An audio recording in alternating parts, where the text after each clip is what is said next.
One man has dominated Formula One for the last 4 years. Sebastian Vettel, what a season! World champion! But that could be about to change, as a new set of regulations turns Formula One on its head. The first of the big rule changes is the engine.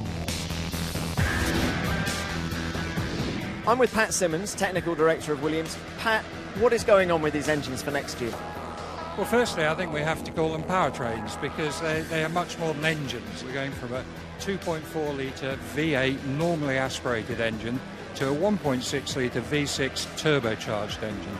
This year we've had KERS. Next year we're calling it ERS. It's energy recovery because it's more than just the kinetic, which is what the K is in KERS. We have 10 times the energy storage and twice the power. So 160 horsepower of electric power that we can add to our engine, and we can do it for around 33 seconds. As if that wasn't bad enough, the rule makers have chucked in a whole bunch of aerodynamic changes as well.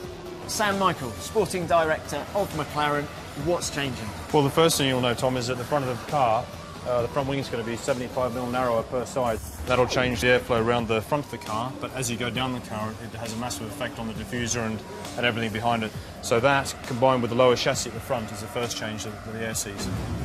So let's move on to the nose. Obviously now you have a certain chassis height, which is dictated by regulation, 625mm. That chassis height's coming down by 75mm. That's going to push the front nose tip down as well. The whole idea was to improve launching and safety at the front of the chassis. A lot has been said about the changes to the exhausts. I suppose it's a huge relief for the teams that co-anda is no longer a problem. Well, it's going to be gone completely because the exhaust exit's right there at the moment and that blows air down into the tyre spat area. Next year you're going to have a single tailpipe that's going to run straight through here, down the back of the impact structure and out the back, so you're not going to have any ability to do any exhaust blowing. In addition to that, at the rear of the car, we've got the rear wing box, which is this distance here. This height is reduced by 20mm, so it makes the rear wing box a little bit smaller. But most importantly, the rear lower wing, that's gone completely on next year's car.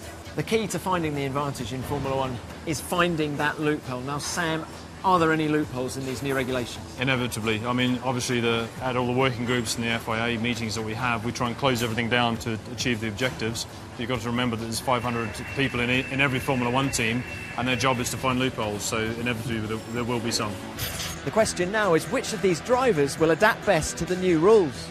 Going into next year, you can't really judge or say, you can't say based on this year's performance they're going to be good next year, or the other way around. It's impossible to say. Next year, if you apply the throttle a little bit too quickly, because of the torque, you are going to lose the rear end. So it's a very different feeling. Give the throttle pedal a lot more respect than any other year of racing in F1. For sure, Red Bull is going to be quick because they just have a great team.